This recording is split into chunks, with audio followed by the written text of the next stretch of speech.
تعلم يا عزيزي المتابع انه انا بعرف عائلات عندنا في قطاع غزة بتقعد من 6 ل7 ساعات بس عشان تعبي مية.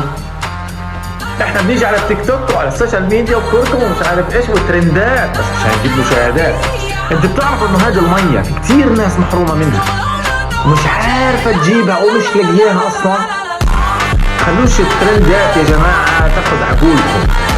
ما بنقول اللي حسبي الله ونعم الوكيل اللي وصلنا لهيك.